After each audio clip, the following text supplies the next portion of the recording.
Floyd Mayweather Jr., 36 and getting better, left Saul Canelo Alvarez, 13 years his junior, swinging in the Las Vegas night as he cruised to his 45th straight win. And not even the eccentricity of one judge, who reckoned it was a draw, could detract from one of his finest performances. Quite how C.J. Ross saw it. 114 is a mystery known only to herself, but her partners at ringside made no such mistake. Dave Moretti calling it 116-112, and the Canadian Craig Metcalf closer to reality at 117-111. My card had Alvarez perhaps sharing the 6th and stealing the 10th. But those are judgments born of a little charity. It was effectively a shutout, as the now former light middleweight champion from Mexico was gracious to admit. He's a great fighter, Alvarez acknowledged. He's very experienced, very intelligent, very elusive.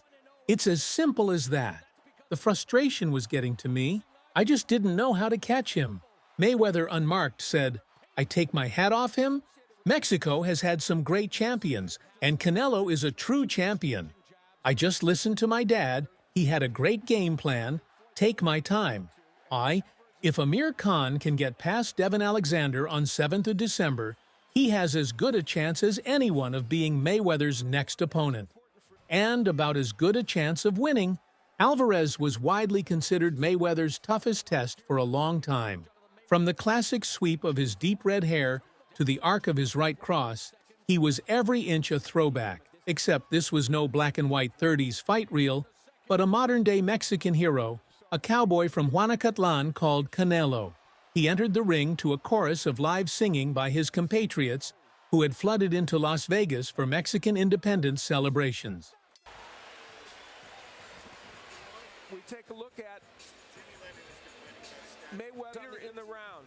Not a great punch, but it did get in there. Canelo. Left to the sternum area. And then he's going to have to be desperate. 1-2. Stand on moving out and force it. Really grasp control of the fight. Counter left hand by Mayweather. Mayweather arrived to the recorded rap chant of "Money Team," the epitome of the self-packaged ego. The crowd loved Saul and booed Floyd, as if he cared. Rumors that he struggled to make the agreed 152 olives might have had some substance. He certainly was dry compared to his sweated-up adversary. It's been a while since the first blows of a fight have aroused such anticipation. A jolting jab from Mayweather opening the debate. He looked extraordinarily sharp, as quick as when beating Oscar de la Hoya here 7 years ago. And now he had another Latino hero to deal with, younger and stronger, with no fear and much ambition.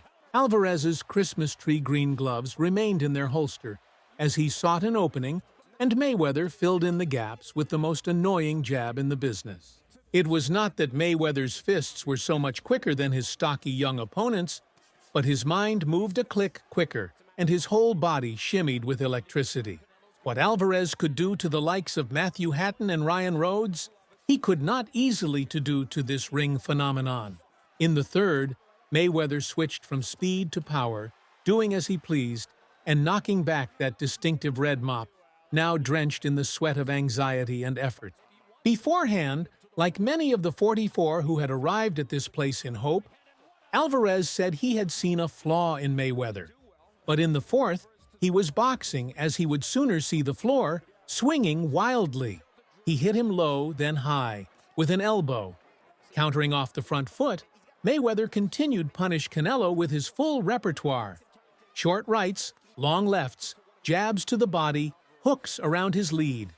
As they approached halfway, he couldn't miss, and Alvarez could hardly land, a bamboozled, frustrated dancing partner at risk of opening himself up to a finishing blow.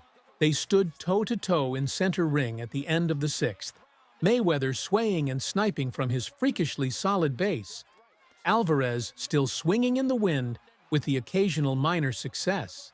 He bounced out for the 7th, refreshed and encouraged, perhaps, that his tormentor now wanted to trade at close quarters. but it was still an uneven transaction, as the older man, although slowing a tad, was still picking his spot with painful accuracy. Except for the night he cold-cocked Victor Ortiz, Mayweather has never been a committed one-shot closer, although Ricky Hatton might disagree, preferring attritional pain, and Alvarez seemed prepared to soak up the string of jabs in the eighth that lengthened the American's lead to uncatchable. Except by knockout, he steadied his man with a peach of a short right in the 10th, but still did not go for the kill. Alvarez was taking his licks, but this was not a licks-taking competition, and, punch by punch, the ultimate prize in boxing was disappearing from his gaze. He trundled on in the 10th.